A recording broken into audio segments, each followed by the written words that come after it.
Welcome to Sons of a Gun, a podcast about the DC Universe. I'm Alex Gunn, a son of a gun. I'm Justin Gunn, one of the sons of one gun. Whoa, I'm Pete.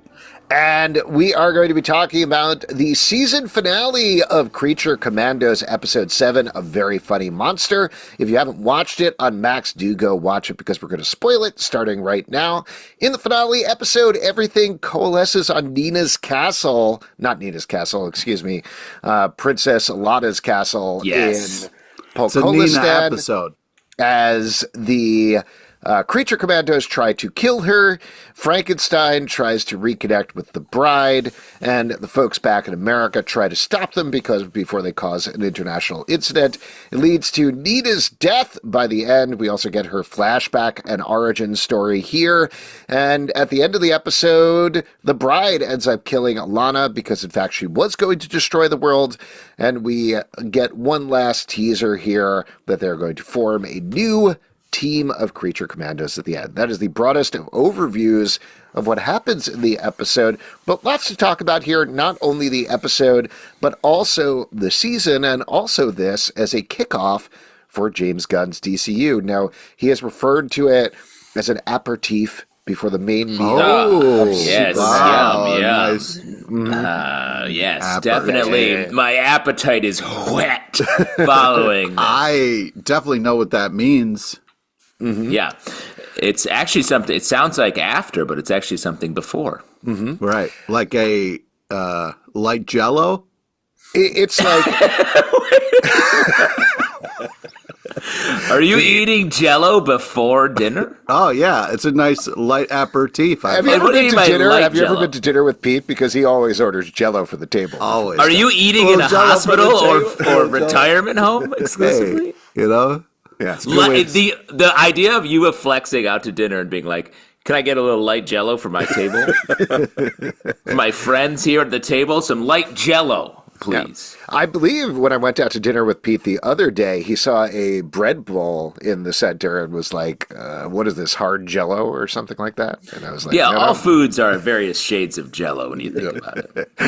Well, Definitely. What kind of Jell-O was this episode and season? Justin, you got some hot takes. Lay it on Yeah, us. I'm just so happy we got to finally take down the absolute monster of this show. And of course, I'm talking about Nina. What a pleasurable death. Really deserved everything she got in this. I mean, it sounds like we were talking about this a little bit over the weekend. We're taping this obviously a little later than when it aired, and we haven't time to chat about it in person.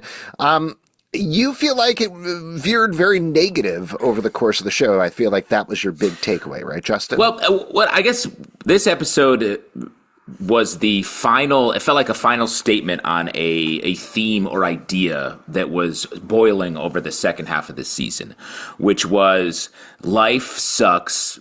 Yeah. Do whatever you want, but it will end badly for you no matter what, badly and randomly. And just the Nina story, like all of the backstories were deeply tragic and sort of purposefully horrible to the characters. You know, they were stories well told, but you don't think Nina's a little bit more than others? Yes, I do. That's what I'm saying. Like, it got harsher over the course of the season from their backstories. Yeah. And then on top of that, we get like this horrible outcome for her. And it just felt like, what was the point of this character at all? At the end of the day, this like innocent who was thrown on this team who felt like, I don't want to kill people. I'm not built for this. And they give her one mission, which we already know we think is not what she's supposed to do, kill Ilana. Then she's going to do it, and she just gets absolutely wrecked. We don't get any sort of like, it was all worth it. It feels random and hurtful to me, the viewer, for being engaged in the story when it's just like, nope. The only person who was right was the bride, and what she does is just a sort of harshly kill. She's a callous over her feelings, and that's the right way to be. I feel like what the show is telling us. Yeah, the hard part for me was I was having a blast on this whole season, and that all came to a screeching halt with this last episode, and it left you just so kind of like, what? I don't even know if I want to keep watching this show after this, because it was like, we have this, Frankenstein's monster trying to he's in love with the bride. I don't know if he knows what love is or has any kind of a semblance or could be a good, partner for the bride or whatever. But where the struggle that gets not even, because you're thinking, okay, at least they can have a conversation and she could be like, hey, leave me alone, you psychopath, but shoots him and then walks away and doesn't even hear his caution. Like he's trying to help with he has information that could help the team. It's just all horrible and sad and depressing. And then it's like, join us next season with a whole new team. And it was like, well, why would I want to go through that again? That was heartbreaking. That Nina story is heartbreaking. The mom leaving because her child is different and can't deal, that was heartbreaking. The fact that like Nina had to kill this person she thought was good and the weasel also liked for some random reason. It was so rough. It was hard to sit through, man. It was really hard to sit through. I'm going to take a little bit of an alternate take for you guys, though I agree in general it was mixed. My main issue here is this felt like a first or second draft of a show, so I would actually be okay with tuning into a second season now that they've worked through whatever they need to work through and they figure out maybe an actual story with consistent themes that aren't just giving us, like I've talked about before, sort of like these character one sheets as the backstories that don't necessarily connect to the main thrust of the episode. Like here we got Nina's backstory to show why she died. And like we've been talking about the entire time, why was she on this mission? Why was she thrown into prison for being a fish woman? None of that necessarily connects to anything other than to set up her dying. I've seen a lot of conversation about this online, and I don't 100% agree, but I understand the sentiment about, I think there was an article put up about James Gunn DCU is an equal opportunity fridger. And for anybody listening who doesn't know, this is a term that goes back to Gail Simone back in her journalism days, where she was talking about how mostly you kill the girlfriend. This is based on Kyle Rayner's girlfriend being stuffed in a fridge to motivate him as a hero. So it's called fridging. And that's all it is. Like, I think Nina was here to die to motivate the bride to kill Ilana, period. That's pretty much all we got from it. Also, yeah, but she was gonna. I feel like she was gonna do it anyway, because that's probably. Fridging is bad as a storytelling device because it's cheap and it doesn't value the characters, usually women, in the story, and that is something that I think we as people want to see go away. But this is even worse, I think, because it's fridging, but it's also. It's not even really motivating anybody. It just feels random. And that I'm like, what are we doing here? This left me with a bad taste in my mouth. And especially as a first statement for the new DCU, I was surprised to have this taste.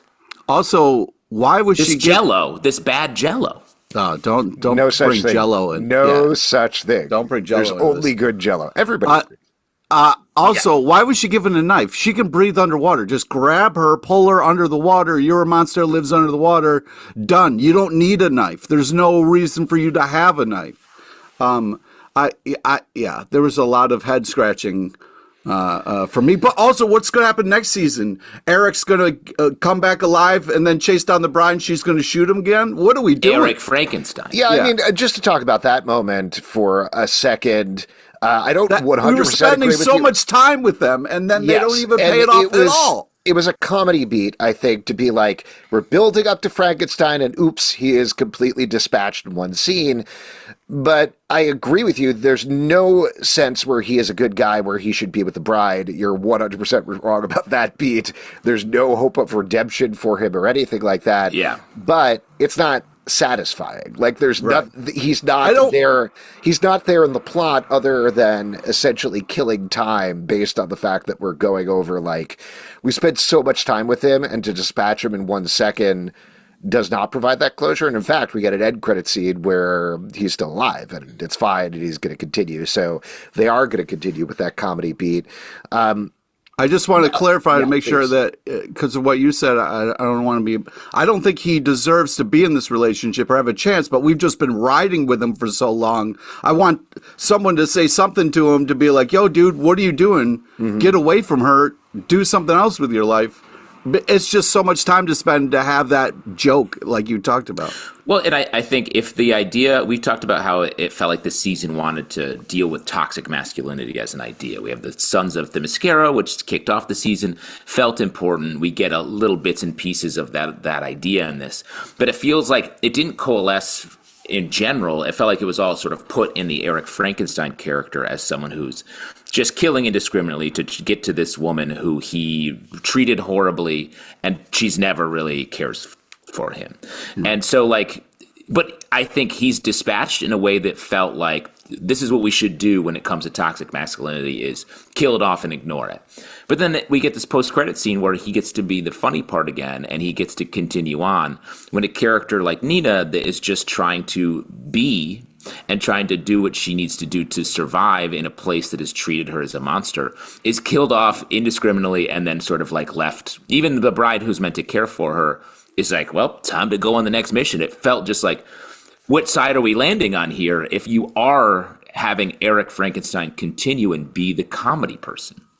I 100% agree with that. And I know I've been beating this toxic masculinity drum for the entire season. Looking at the season overall, it feels like they started with such a strong idea with being these soft boys who were clearly the proud boys coming in, going after women, being like, we deserve to be on an all-women island. Ilana is a woman. The bride, the ostensible leader of the team, is a woman.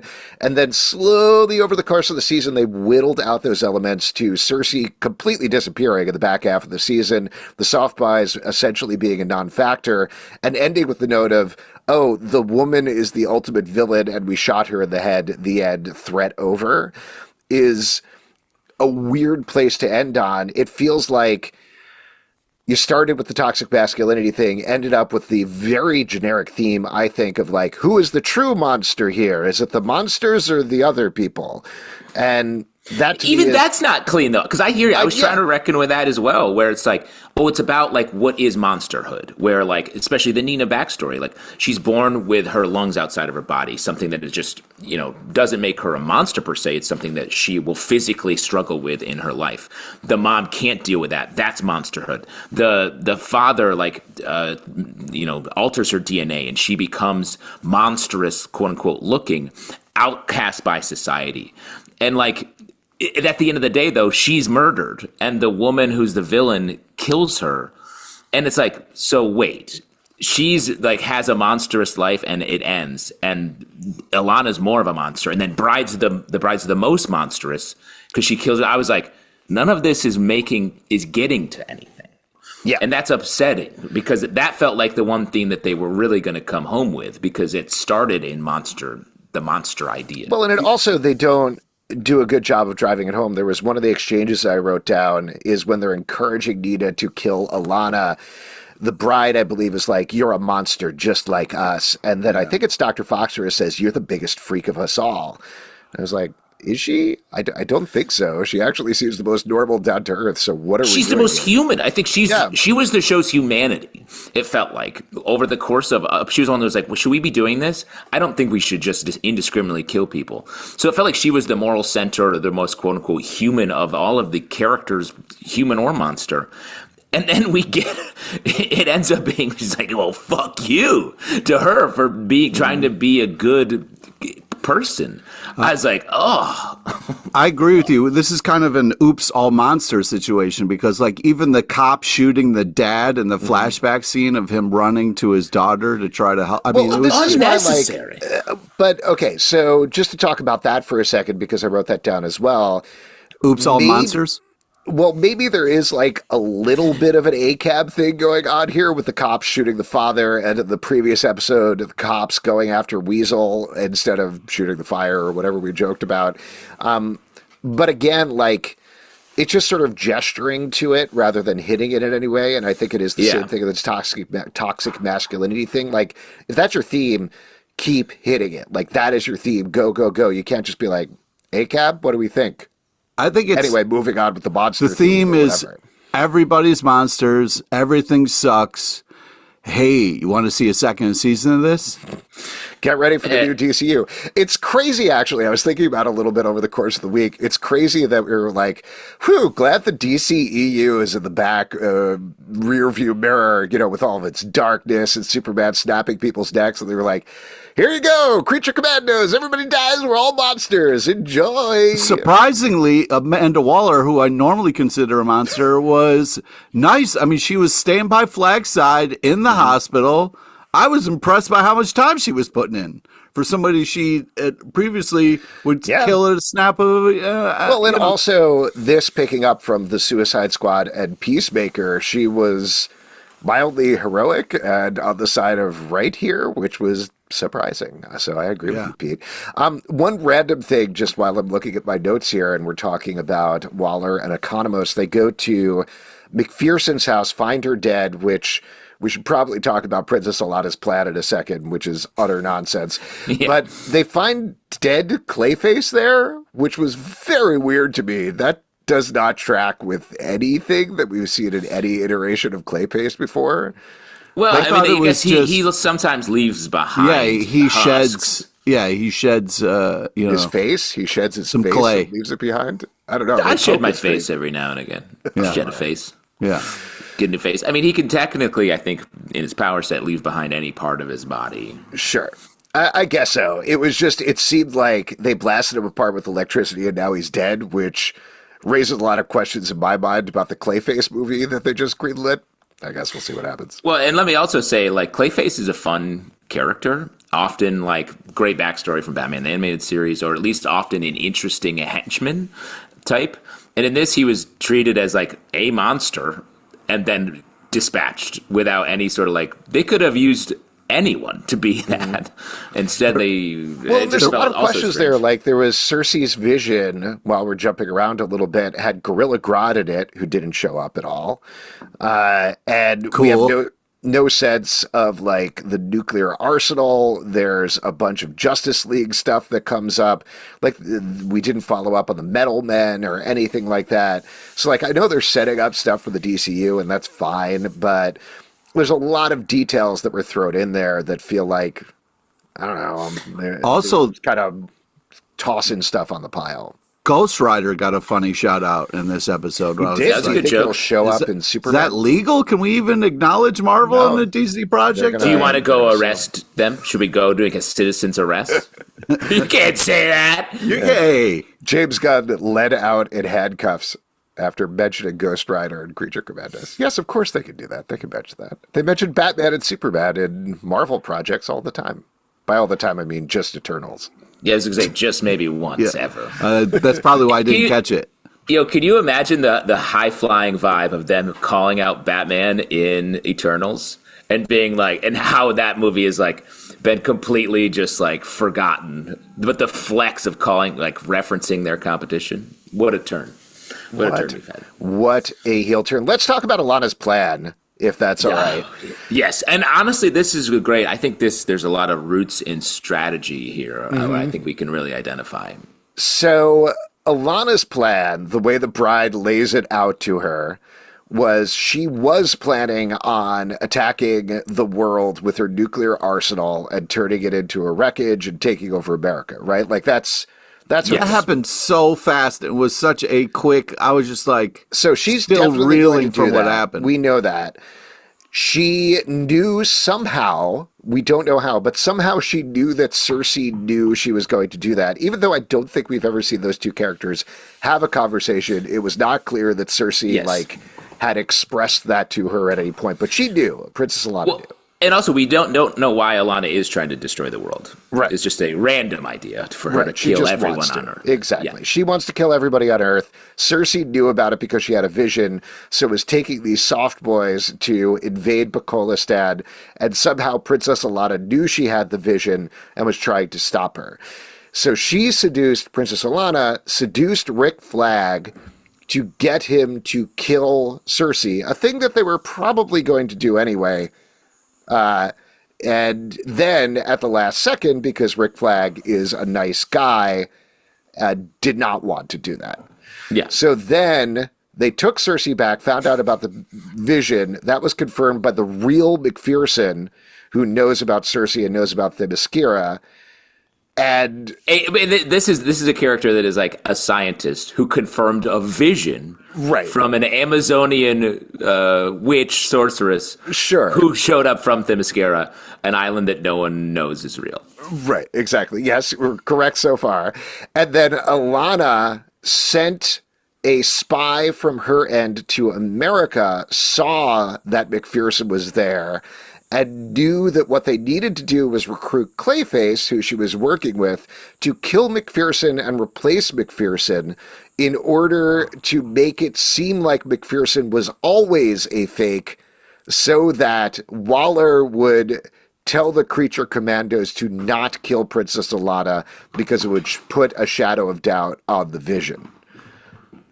But then the bride figured all that out, and that she actually wanted to do it, and so killed her. How do you think they fit all that on a tiny note card in the writer's room? Yeah, I don't know. I don't know. It was also a lot to get from one grainy image of the Clayface at a location.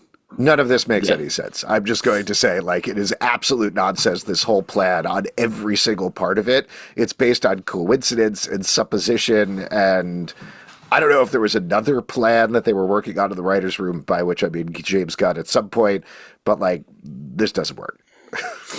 Yeah, and it felt like it didn't need to be complicated. Like, literally, everything could have just been like she was evil the whole time and was trying to cover her ass. Yeah. If they had just sort of said that, rather than she could have gone off on a villain monologue, like got frustrated and just started monologuing and just admitted, and then we could have been like, oh, great.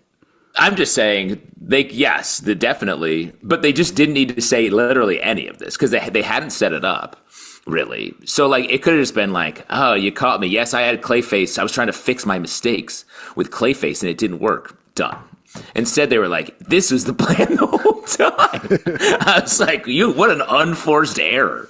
That's like someone in the Olympics taking the javelin and throwing it at their own face rather than...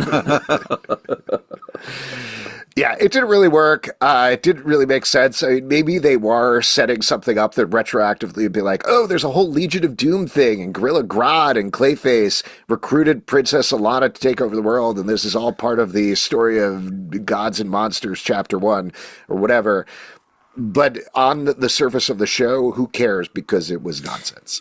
Well, if that was the plan, then they also didn't do that well because I'm trying to forget what you just laid out now. If they're like, okay, so remember that story? Then we see a flashback to that scene with the bride and Ilana. I'm like, no, and don't you dare try to open this up again. I do think, though, if in the future people just watch episodes 1 through 6, they'll be like, oh, this is a fun show.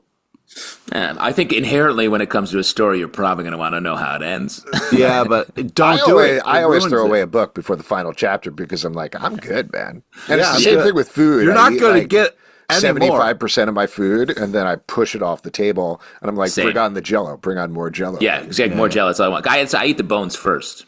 The Jello bones? Chicken. Yeah, the Jello bones. You ever seen a Jello in the wild? It's really cool. Oh, tough to capture. Very tough to capture. Slippery.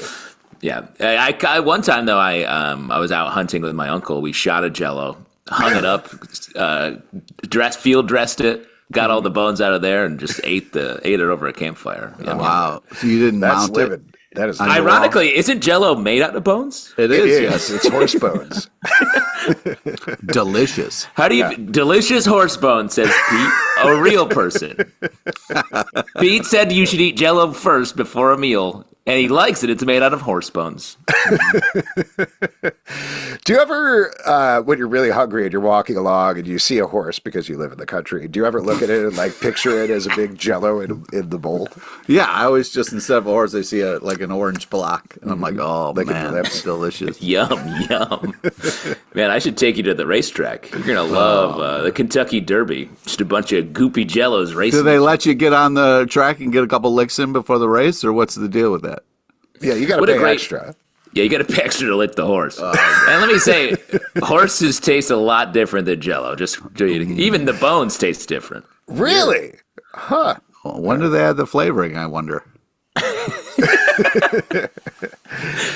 right at the end. What a weird if you idea. If you go to the Kentucky Derby, you can see them feeding a lot of limes to horses because the losers You're is gonna straight be to the a Jello lime factory. Jello. The Jello factory. Who came up with Jello? They're like, hey guys, I figured out a way to use all these horse bones we had laying around. I made it into a pre-dinner snack. If we would Horse get back bones, to the, you say? the show a little bit, I would like to say though that the opening credits were fun. They had some fun character choices and some amazing actors. Wait, whoa, playing whoa! these What parts. about the closing credits, huh? Yeah. Come on. There was some nice bright spots as far as like the acting and the character actors that were kind of the voiceover actors, I should say. I'm surprised they would say yes to this, but it was great to hear them all. In this final episode, I do think there's some interesting visual stuff. There's a Jaws reference. There's some good, interesting cutting back and forth between like using a water as an edit point between the Nina backstory and the present story. They built the tension of Nina trying to kill Ilana well, I thought. It's just the outcome was such a bummer that it didn't really work. The Ghost Rider line I thought was funny. And something I wish they had sort of figured out a little bit better, using these characters' backstories. Like, we meet these characters, and they're like fun, sort of reckless, classic James Gunn comedy characters. Ragtag team. And then we find out that they have like deep tragedy underneath all of them. And the idea of learning that and then seeing them go on this final mission, I thought was a nice structure for a season. I wish they had somehow been able to pay off what they've been through as a traumatic or tragic and have their humanity emerge a little bit more. Mm-hmm. But in this final thing, Phosphorus is just an absolute maniac who just kills people indiscriminately. I was like, wow, right. We didn't talk about Weasel. I mean, we got his arc was finally stepping up and trying to save the girl that he wasn't able to save back in the day, who he thought was Princess Ilana. But of course, that leads to Nina's death, is the unfortunate, tragic side effect of that. I do think they got towards what Justin is talking about with the bride. She was the only one who really got an arc there, being created as a monster who was Poor Things baby style, to eventually, by the end of the season, crying and walking away and having some real humanity there. So I think that was the most successful, but to the point that you're making, Justin, they never gelled the flashbacks and the stuff in the present. Yeah, there you go. It's pronounced jelloed. It was a bunch of horse bones. I think we can all agree that show. I mean, honestly, that's a pretty good analogy. We wanted Jello, we got horse bones. A tragic version of Jello is just horse bones, just flavorless horse bones, and that's what it feels like we got here. And just last character to talk about. Rick Flag, like in a coma the entire time. His whole purpose was to mumble one thing to Waller. She was like, yes, Clayface did it. It's like, what? I was like, this guy, and he doesn't even show up at the end. Particularly because he's going to show up in Superman and also Peacemaker Season 2. It feels like you already have a plan in place there for this character. Give us something. Like, he was the only one. We got this whole setup for Season 2. We've gotten all of these DCU teases, but he's like, barely awake, my back was broken. Is that going to pay off? Is he going to be like, ouch, my back in Superman, I guess? I don't know. Yeah, it was almost like they got a note halfway through the season. It's like, hey, less Rick Flag. Mm-hmm. You know, and they certainly took that. Yeah. Can we talk about the end here, both the setup for the next season of Creature Commandos and also the end credit scene very briefly? So with the setup, we get a new team with the bride on the team. We've got G.I. Robot is back. That's pretty fun. Jacked up. That's exciting. King Shark, not voiced by Sylvester Stallone, voiced by Diedrich Bader, but that's all right. Diedrich Bader is great. We've also got Nosferatu, who showed up earlier on. I'm forgetting the name of the mummy character, but he's like King Lawless or something like that. He's a classic DC Comics character who was in the Creature Commandos originally, and he's just sitting there and not knitting. He's crocheting is what he's doing. Yeah. And we've also got Weasel and Dr. Phosphorus. So, I don't know. Fun mix. Happy to see it. We got Brother Wheeze back, and, the Foss. But I just, it was so anticlimactic to be like, hey, guess what? We got some of your favorites back again.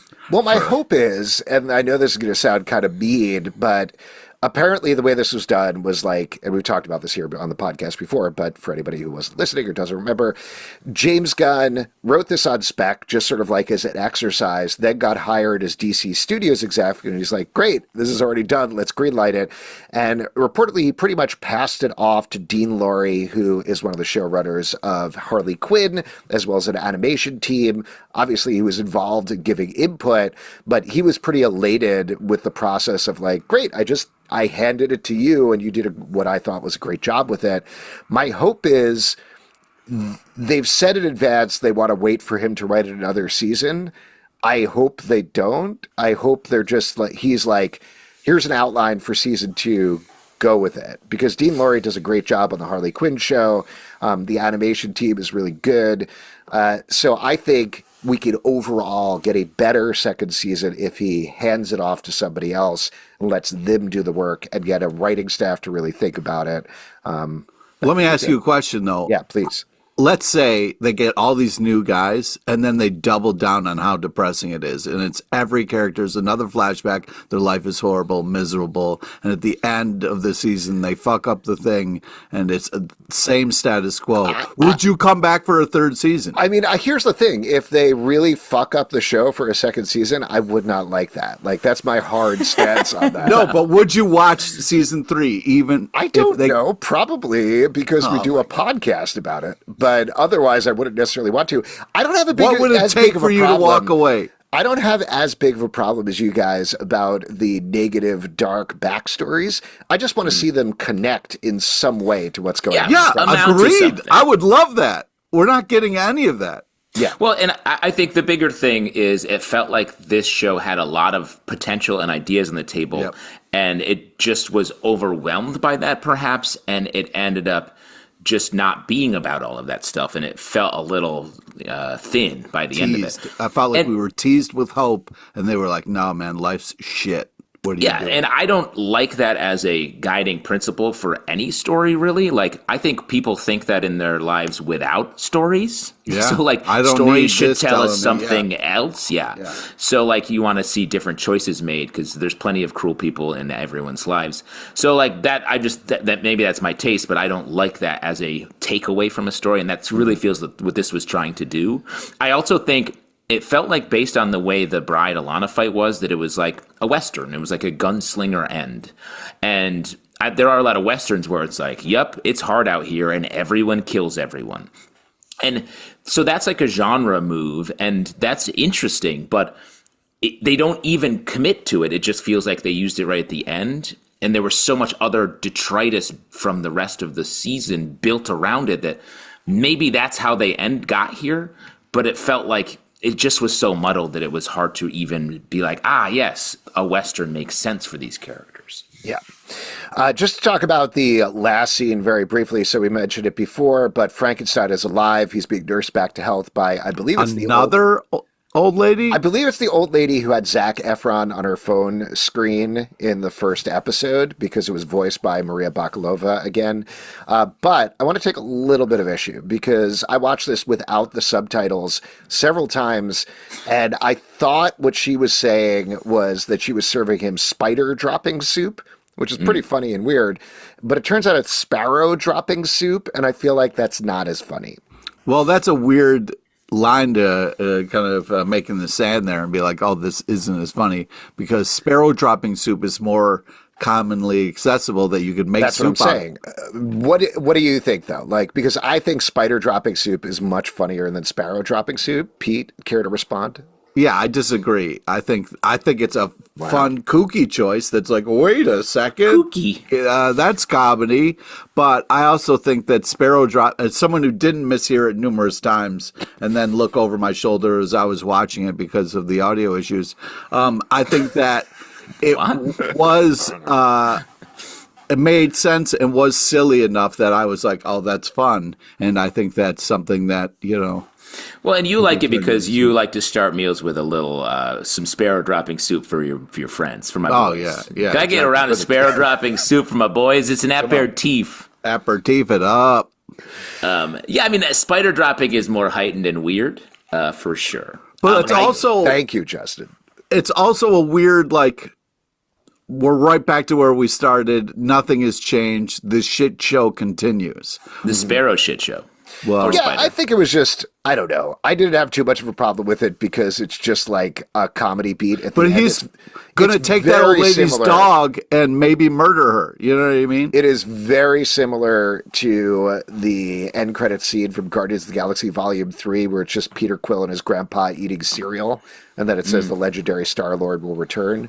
Had the same exact rhythm as that. Do you know how many spiders you would have to follow around to get enough droppings for a soup? It just, Well, it's just that's what I thought was so funny was the work. I appreciated it. you appreciate the I- extra work that it would take. I lived in my uncle, who I went Jello hunting with. I lived in his haunted house for a couple years, and I spent all day cleaning up spider shit. It was just everywhere. It's so messy.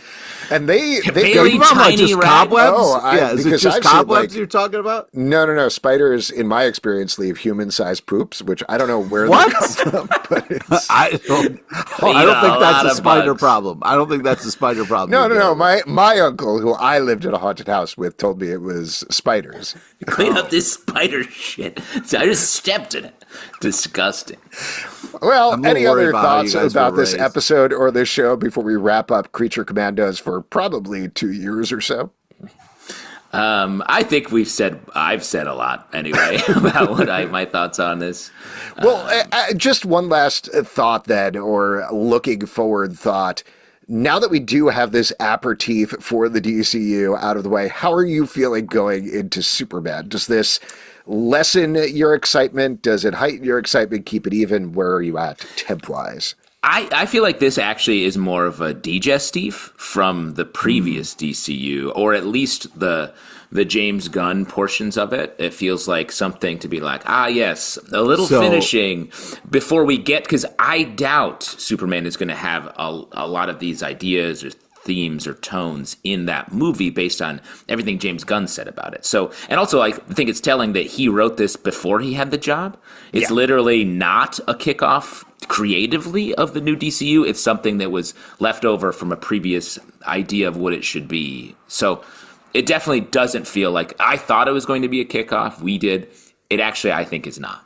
Just when you say a digestif, do you mean they like a tapioca pudding type of situation, or Yeah, your meals are all. Sorry, do you eat with people without teeth? What's happening with you? Are you? It feels like you're only getting hospital food.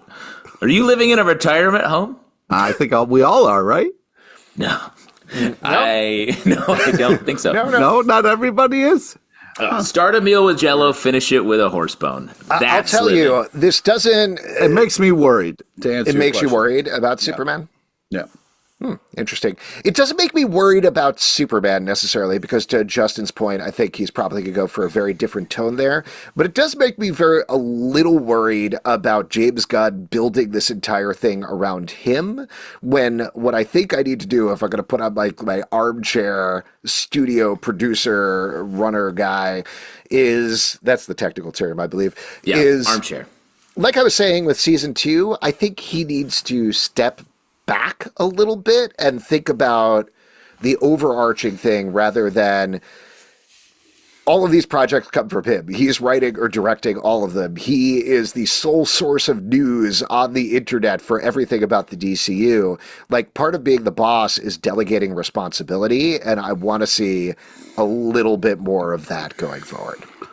One thing that I'm worried about, when you kind of think about his last couple of movies, right? You got Guardians 2, kind of sad and depressing with the father stuff. You got Guardians 3, very sad and depressing. And then this here, also kind of sad. I'm really worried about what he's going to be doing to us moving forward. Like, we might be buckling up for a really fucking sad DC time. I don't know. I think Superman has to be hopeful and positive, and then the contrast is going to be the other stuff. Like, Lanterns is definitely going to be sad and depressing, with 2 sad sack lanterns on Earth solving a mystery that's probably going to rock their whole world. And then we'll get other things like that. Peacemaker season 2, I'm sure we'll dive into some upsetting themes and ideas as well.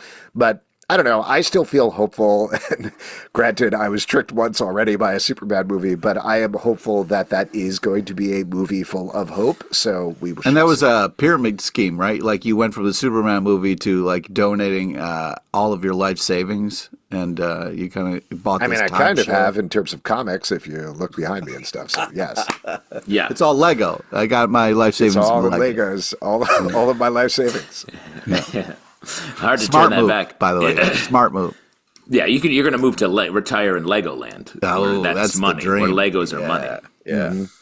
And if you grind up Legos, you can make Jello out of them, I believe, as well. Yeah, because that's they're so, also made of horse bones. And I think we could probably wrap up there. If Did you'd like there used to be more horse bones in the world? It feels like it's a limited, finite resource. Yeah. Plenty of I think, horses. wasn't there that article in the New York Times, I believe, about the scarcity of horse bones? The headline is The Scarcity of Horse Bones. So if you want to Google it, There's still wild horses running around, man. not as many. Not if I can get my hands on them. Patreon.com/Comic Book Club to support the show and all the shows we do. We also do a live show every Tuesday night at 7 p.m. to Facebook and YouTube. Come hang out. We would love to chat with you about the TCU. Apple, Spotify, Android, or the app of your choice to subscribe, listen, and support the show. I don't know, a bunch of social places. Comic Book Club We're on the Live.com internet. Check it out. for this podcast and many more. Until next time, Dad, delegate. Wow, direct shot. No more gilding the lily. It's just, yes, we are your sons, and you need to have help Legally, working on we're this. not allowed to say that. Alex has crossed the yes, as our Rubicon. lawyer, Pete, is advising me. I'll delete that portion of the podcast. Okay, smart.